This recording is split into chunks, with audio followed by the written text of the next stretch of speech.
Prime minister अपना घर scheme 2026 में अप्लाई करने के लिए आपने इस वेबसाइट पे आना है, अपना घर .gov.pk। ये पहली वाली वेबसाइट आएगी, इसको ओपन कर लेना है और यहाँ पे आके आपने सबसे पहले अपना अकाउंट क्रिएट कर लेना है। अगर आपने पहले से अकाउंट बनाया हुआ है तो सिंपल आपने लॉगिन करना है, वरना ये जो नीचे क्रिएट अकाउंट का बटन बना है इसको आपने क्लिक करना है और यहाँ पे आके आपने अपनी रजिस्ट्रेशन कर लेनी है। रजिस्ट्रेशन बहुत सिंपल है, आप जस्ट आपका नाम है, CNIC नंबर, आपका मोबाइल नंबर, आपका ईमेल एड्रेस और पासवर्ड, और नीचे आपने रजिस्टर कर लेना। चलिए मैं फटाफट ये सारी इन्फॉर्मेशन लिख लेता हूँ। तो अभी मैंने सारी इन्फॉर्मेशन लिख ली है, तो यहाँ से हम करते हैं रजिस्टर। तो ये देखिए हमारा अकाउंट क्रिएट हो गया। अब यहाँ पे सिंपल हमने NIC और पासवर्ड के साथ लॉगिन करना है। यहाँ पे ये सिक्योरिटी कोड एंटर करना है और साइन इन का बटन दबाना है। जैसे ही आप लॉगिन करेंगे तो आपके सामने ये 3-4 इंस्ट्रक्शंस आ जाएंगे जो बहुत सिंपल है, मैं आपको साथ साथ करके बताऊंगा। तो इस वीडियो में हम अप्लाई करने का पूरा मेथड बताने के साथ साथ आपको कुछ इसके स्कीम के रूल्स रेगुलेशन भी बताता रहूँगा। सो मेक श्योर कि आप एवरी स्टेप को अच्छे से समझ लें और बाद में आपको परेशानी ना उठानी पड़े। तो यहाँ पे सिंपल पहले आके हमने ये अप्लाई नाउ का बटन दबाना है। सबसे पहले यहाँ पे आपने अपनी कैटेगरी बतानी है कि आप किस किस्म के इंडिविजुअल हैं। जैसे कि आप अगर सैलरी पर्सन है तो इसको चूज़ करेंगे।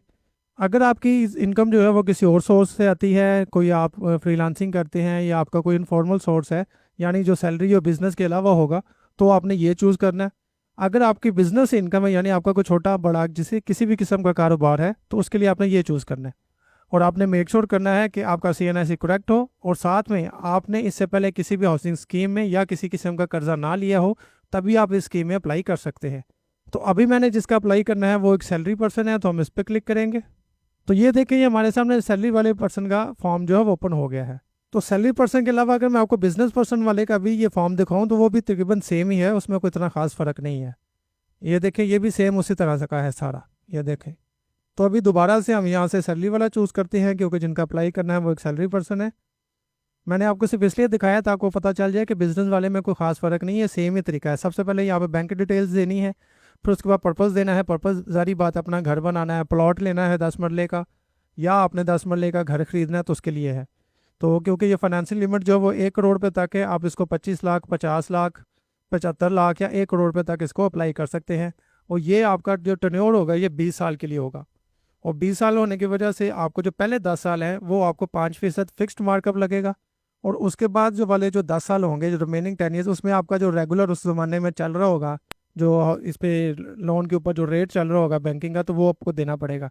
वो 10% भी हो सकता है, 15-20, जो भी उस ज़माने में चल रहा होगा 10 साल बाद, तो वही एप्लीकेबल होगा। सिर्फ पहले 10 साल में आपको बचत है क्योंकि पहले 10 साल में आपसे 5% टैक्स है वो देंगे।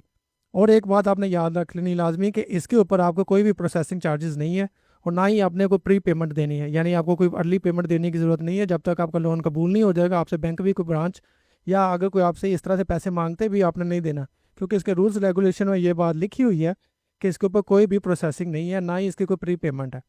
और एक और बात, ये लोन हासिल करने के लिए मिसाल के तौर पर अगर आप 50 लाख लोन हासिल करते हैं तो उसके ऊपर 10% जो है वो आप खुद अरेंज करेंगे और 90% जो है वो गवर्नमेंट आपको देगी। मिसाल के तौर पर 5 लाख आपने खुद अरेंज करना है और 45 लाख जो है वो गवर्नमेंट देगी। इस तरह से आपने याद रखा है भाई, लोन टू वैल्यू आपको जो है वो 90-10 है। तो चलिए यहाँ पे सबसे पहले बैंक एंटर करते हैं। सबसे पहले ये पूछ रहा है कि आप किस बैंक में अपना ये लोन हासिल करना चाहते हैं, तो आपने यहाँ पे अपना पसंदीदा बैंक जो है उसमें आपने इसको चूज़ कर लेना है।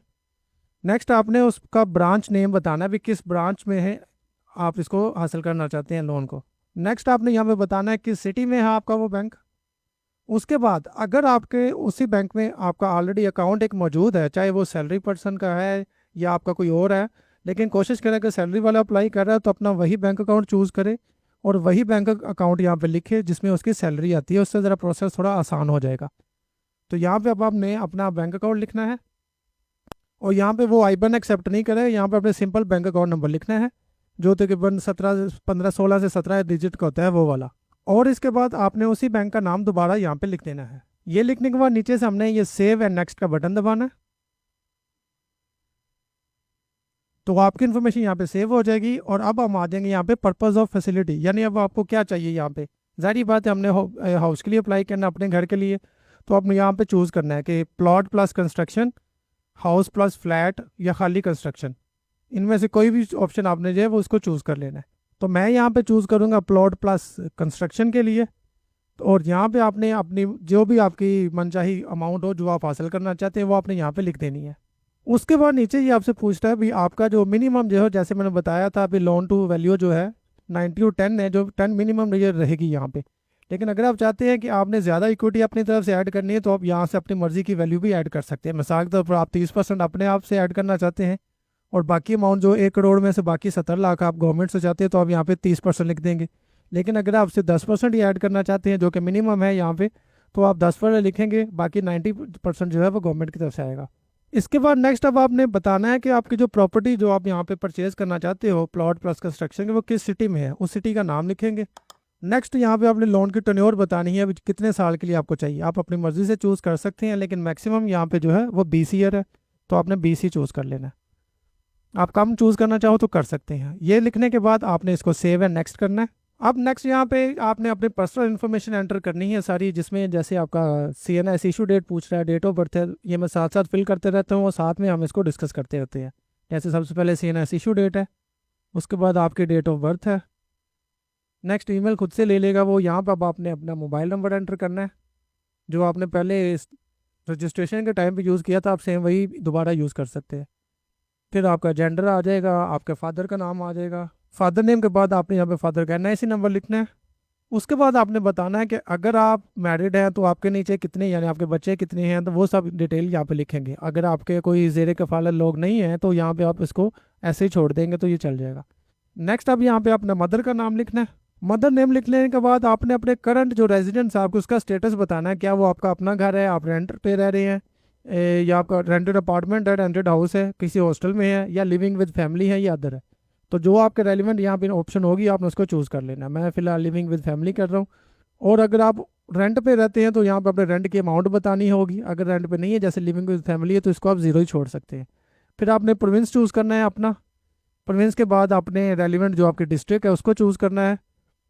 फिर नीचे आपने करंट अपना जो है रेजिडेंस एड्रेस आपका वो आपने यहाँ पे लिखना है। नेक्स्ट ये मेलिंग एड्रेस भी लिखना है, तो अगर आपका परमानेंट और मुस्तकिल एड्रेस। नेक्स्ट यहाँ पे अपने मेलिंग एड्रेस लिखना है, आप चाहे दोनों सेम भी लिख सकते हैं।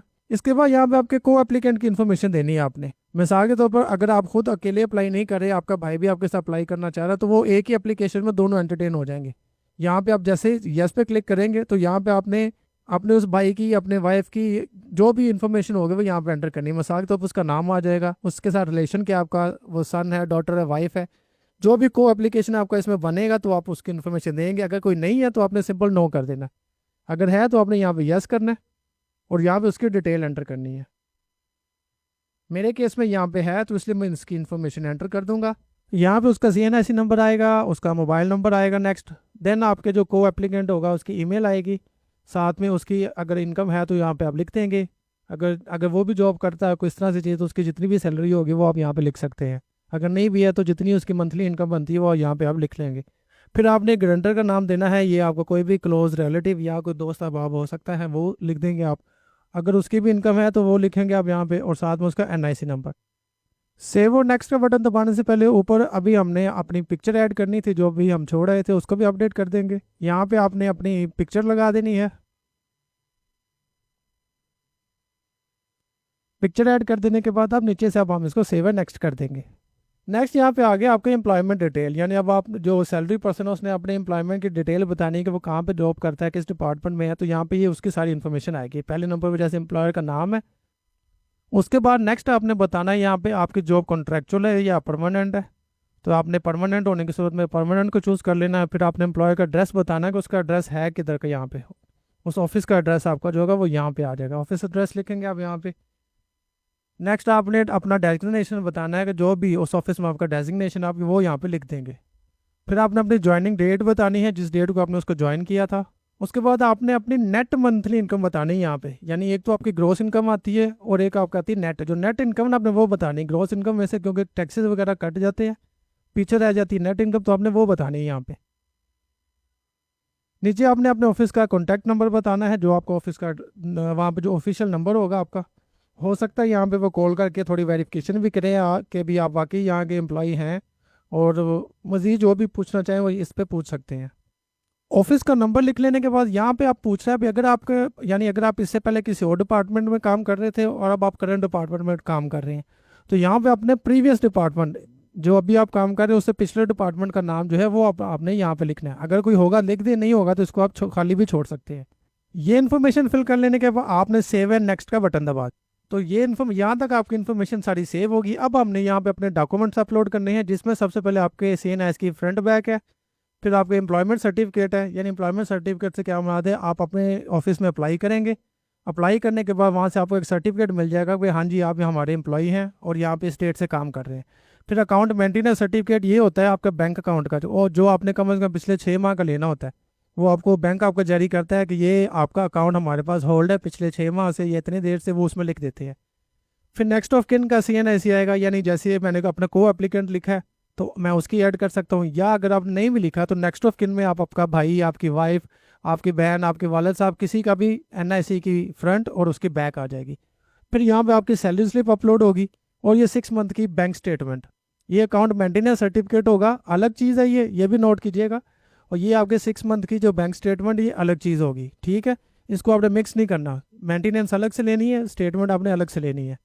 तो ये जितने भी आपके पास इमेजेस आप इकट्ठी करेंगे, इसको आप PDF या JPG में यहाँ पे बना लीजिएगा, क्लियर सी इमेज बनाइएगा इसकी, और यहाँ पे इसको साथ में आपने अपलोड कर देना है। तो मैंने यहाँ पे आपको इन सभी डॉक्यूमेंट्स के बारे में बता दिया है कि इनका यहाँ पे क्या मकसद है और आपने इनको कैसे हासिल करना है। नीचे से आपने ये चेक लगाना है और यहाँ से सबमिट एप्लीकेशन का बटन दबाना है, तो आपकी एप्लीकेशन जो है वो यहाँ पे सबमिट हो जाएगी। अब जाते जाते मैं आपको इस स्कीम के थोड़े रूल्स एंड रेगुलेशन दोबारा से बता देता हूँ। यानी ये जो लोन है ये 20 साल के लिए है, जिसमें पहले 10 साल 5% मार्कअप होगा और अगले 10 साल में नॉर्मल मार्कअप लगेगा। उसके बाद आप 25 लाख, 50 लाख, 75 लाख या 1 करोड़ तक का लोन ले सकते हैं, जिससे आप 10 मरले का फ्लैट, 10 मरले का प्लॉट या 10 मरले के प्लॉट के ऊपर अपने कंस्ट्रक्शन वगैरह कर सकते हैं। इसमें आपके कमर्शियल बैंक्स भी शामिल है, इस्लामिक बैंकिंग भी शामिल है, माइक्रो फाइनेंस बैंक भी, और हाउस बिल्डिंग फाइनेंस कॉरपोरेशन भी इसमें शामिल है। इसकी आपसे कोई प्रोसेसिंग कॉस्ट नहीं ली जाएगी और ना ही आपसे कोई प्री पेनल्टी आप पे ऐड डाली जाएगी इसकी। और जो लोन टू इक्विटी रेशो इसमें वो 90% लोन आपको गवर्नमेंट देगी और 10% इक्विटी मिनिमम आपने ऐड करनी है। ज़्यादा आप अपनी तरफ से ऐड करना चाहें तो मैंने फॉर्म के दौरान आपको बता दिया था, आप उसमें ज़्यादा भी कर सकते हैं। तो आई होप आपको इस वीडियो की समझ आ गई होगी कि आपने किस तरह से इस लोन स्कीम में अप्लाई करना है और अपने घर की कंस्ट्रक्शन वगैरह आप कर सकते हैं। तो अगर वीडियो पसंद आई तो उसको लाइक, शेयर और चैनल को सब्सक्राइब ज़रूर कीजिएगा। मैं मिलता हूँ अगली वीडियो के साथ, तब तक के लिए अल्लाह हाफिज़।